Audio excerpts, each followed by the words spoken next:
How's this for a rhetorical question? Are there some great business schools for finance? Of course there are, but which ones are they? That's a harder question to answer, I guess. When it comes to identifying the business schools that are finance powerhouses, the usual cast of characters invariably appears. HBS, Wharton, Columbia, Booth. But if you take a closer look, a couple of dark horses start showing up. In fact, the school that sends the greatest percentage of its students into finance is Cornell Johnson. Ithaca may be 200 miles to Wall Street, but it seems like recruiters are camping out by Johnson by the dozen because some 40% of graduates head into finance. What is driving Cornell's prominence in finance is that it does a great job of minting investment bankers. This is due to its investment banking immersion program. Developed over years, Cornell supports its IB-focused students through an exceptional investment banking curriculum. Deep ties to the major banks and ongoing coaching and mentoring make the program stand out.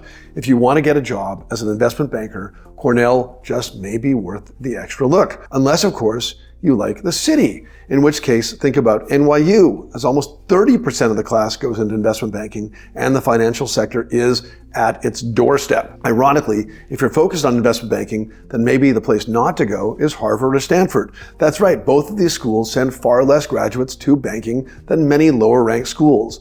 Though they are a fraction of the size, Tuck and Duke both send about the same number of graduates to investment banking as Harvard does, or about 40 per year. How could this be? Well, I guess it comes down to how you define finance. Frequently, when applicants think finance, they don't think about the grueling hours of mergers and acquisition. They think about the outsized profits of private equity and the romance of venture capital. And this is the piece of the finance industry that HBS, GSB, and Wharton dominate. While most schools send 1 to 3% of their classes into PE and VC, Harvard, Stanford, and Wharton send about 20%.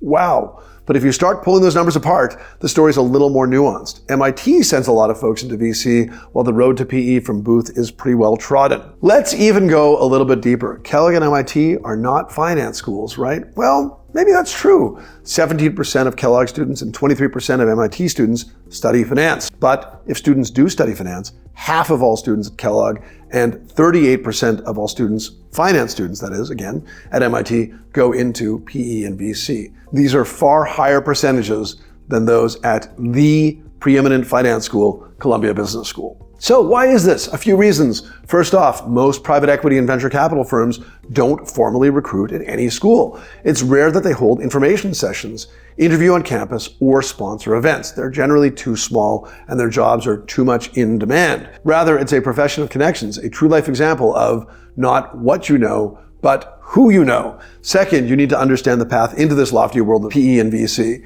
It generally looks like this: investment banking analyst to private equity analyst to business school, back to private equity, though you can get there from consulting at times as well. Slightly different is the venture capital world, where the trajectory may include a stop in a startup or a tech firm. So in some ways, it becomes this virtuous cycle of the top schools accepting PE or VC analysts and sending them back to the firms that they came from, or to other peer firms. So what if your heart is set on PE or VC, but some of the top schools may be out of reach for you? For PE, start off with investment banking, which you get from many top 15 schools. Settle into a tough job, ideally focused on a single industry, and then start talking to anyone and everyone you can at the more than 14,000 PE firms out there. Breaking into venture capital may mean heading to a VC-backed startup, getting to know the funders, tracking down partners in various funds, and buying them lunch until the right connection is made. This is a route graduates from any business school can take. As you begin to broaden how you look at the world of finance, even more schools bubble up. Impact investing?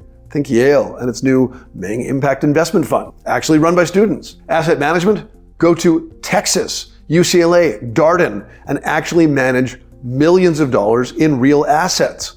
Real estate finance? North Carolina. Even if you don't go there, go to UNC's conference.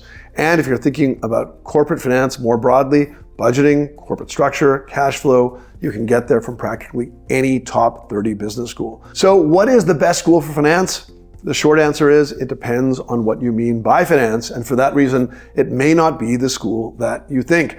A final point, at every top 20 school, there are graduates who go into every corner of the finance world. Sure, at HBS, they may send 50 students to private equity, but at other schools, they'll still send a few every year, and with the right amount of effort, it may just be you.